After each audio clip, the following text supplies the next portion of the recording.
Alright, Shalom. I want to start off by giving all praises to Yahweh Bashem Yahushai Bashem Ruach HaKodesh. Double honors to the apostles and elders of Great Millstone who rule well. And also honor and salutations to those of you who are of the hopeful elect and are out there teaching the word of sincerity and truth. So today I want to talk about a really quick topic. This was maybe, I can't remember exactly when we had the conversation, but one of the bros in the Camp Heads chat posted a clip of these two who I'm assuming were two people that I'm assuming were lawyers, but they may not have been. But they were talking about defense attorneys and whether or not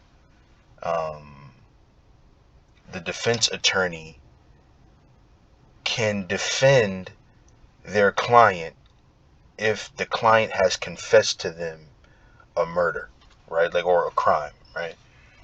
And the answer was yes, right?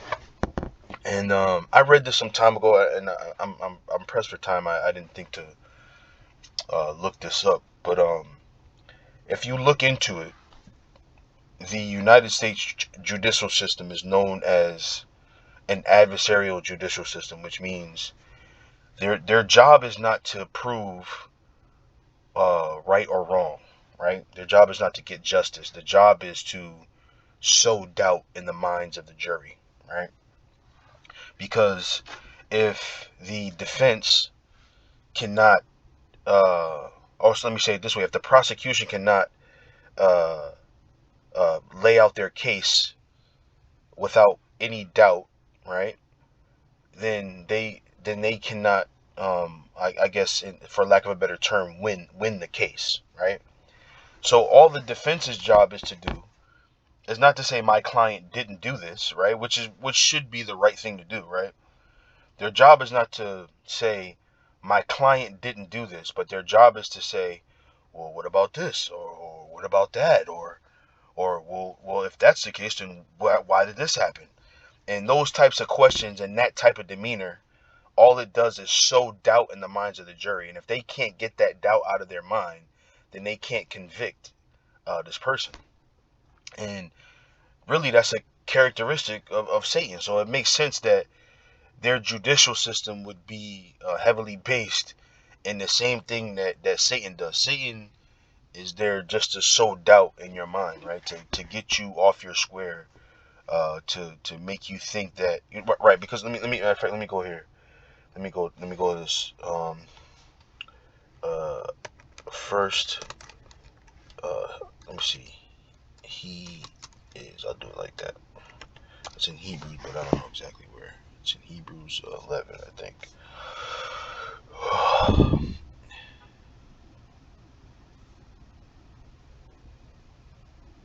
I didn't pull it up.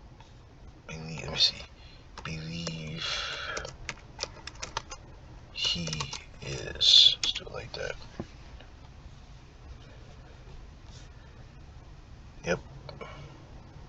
Yep, here it is.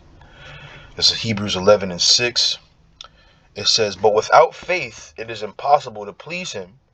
For he that cometh to the Most High must believe that he is, and that he is a rewarder of them that diligently seek him, right? So Satan, what does he do? His job is just to be there to make you doubt. Shalakia. He's just there to make you doubt that faith that you have in the Heavenly Father, right? Because when you think about this case here where we were taken out of Egypt, right? The one thing, or not the one thing, but one of the main things that displeased the Heavenly Father was our murmuring, right? Because in our murmuring, we expressed, right, a lack of faith in the Heavenly Father's ability, right? And that's one of the things that turns the Heavenly Father off from us, is our lack of faith in Him, right? And this is why the series of events that have happened over time have happened in the way they have, so that we can learn, and let me say it this way, so that we can serve in faith, right? So when there's a little bit of doubt that's being sown in your mind, it sways you away from the belief in the Heavenly Father, right? So I wanted to talk about this a little bit and show you some examples of that. What do I have here? What is this? Yeah, not that one. Right, right. Actually, let me go to this first. Let me go to this first. This is Matthew 4. I think it is. Is it Matthew 4? Right. Right. Right. So this is a Matthew 4 and 1, right? It says, "Then was Yahushua led up of the Spirit into the wilderness to be tempted of the devil. And when he had fasted 40 days and 40 nights, he was afterward and hungered. And when the tempter came to him, he said, If thou be the Son of the Most High, command that these stones be made bread," right? So what was he doing? He was there, oh, okay, if you're the Son of the Most High, that's what you say, right? Make these stones into bread, right? And this is what Satan does. Satan tempts us all in this way, to sow doubt in your mind, to sow doubt in your lob, your heart, right? It says, "But he answered and said, It is written, Man shall not live by bread alone, but by every word that proceedeth out of the mouth of the Most High." Right? So how did the Heavenly Father, or let me say it this way, how did the Lord Yahushua respond to that, to Satan trying to sow doubt in him? He responded with the scriptures, man, and he stayed within the Spirit. Okay? So let me go here and give another example of this.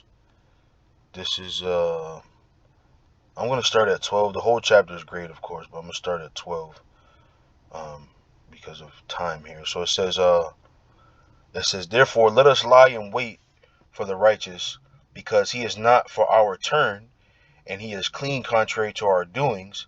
I'm sorry, this is a Wisdom of Solomon 2 and 12.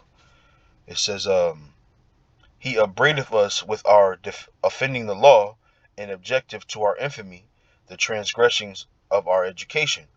Right. So this is the wicked speaking. So let me jump down to I'm going to jump down to 19. It says, "Let us examine him with despitefulness and torture, that we may know his meekness and prove his patience.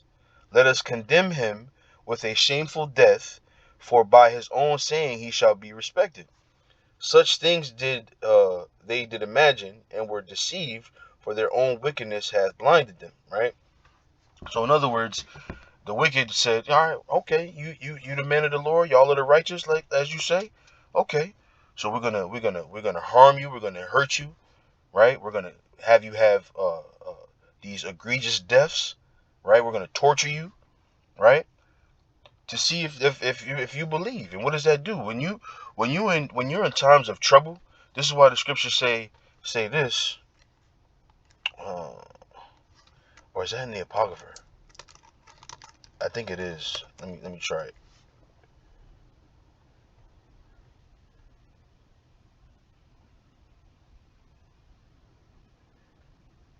Yeah, I think that's what is that? I think that's Sirach. Let me try it. I think that's Sirach, the second chapter. Let's try it. I think it says, "Make not haste in time of trouble, and be patient when now." Yeah, I think that is. Yep, boom. This is Sirach 2 and 1. It says, "My son, if thou come to serve the Lord, prepare thy soul for temptation. Set thy heart aright, and constantly endure, and make not haste in time of trouble." Because what happens when you're in trouble? You start to doubt, right? Like when you go to what is that? I think it's Matthew. I think it's Matthew. Either it's I think it's in Matthew where when John, when he got put in prison, right? He told his disciples. He said, "Look, man, go go ask the Lord Yahushua, is he the Messiah that was spoken of, or is there another one that we got to wait for?" So he got locked up. He got apprehended, and he started to like feel like, damn, man, if I'm doing the right thing, why is this happening to me? You know. So that's what happens when you're in these times of trouble. You start to have a little doubt, and really that's what Satan does, right? Even with these uncertain times that we're living in now, where you have all of these different, let me say it this way, where you have the poison being administered and different mandates and so forth and so on being administered. That's all to make you doubt the power of the Heavenly Father, man. All of it. All right. So I think, let me see what Matthew says. Right. This is another example of scribes and Pharisees. This is a Matthew 15:1. It says, Then came to Yahushua scribes and Pharisees, which were of Jerusalem, saying, Why do the disciples transgress the tradition of the elders? For they wash not their hands when they eat bread. And they did this all the time. The Pharisees were always challenging the Lord Yahushua. Not so that Yahushua wouldn't believe, but so that the people that were following Yahushua and believing that Yahushua was Hamashiach, that they would turn from that in doubt. They even said, like, look, if we say it like this, then the people gonna turn against us, right? They were more concerned about the minds of the people because they had influence over them and power over them, and their influence and power gave them some authority with the Romans, man. And so that's what they were more concerned about. So that's it, man. That's it. Hopefully that was edifying. Hopefully it made sense. Um, I'm gonna end it there for the sake of time. I gotta get back inside, but Lord's will again. That was edifying. I want to give all praises to Yahweh Bashim Yahushai Bashar Hakwadash. Double honors to the apostles and elders of Great Millstone. Honor and salutation to the elect. And with that, I say Shalom.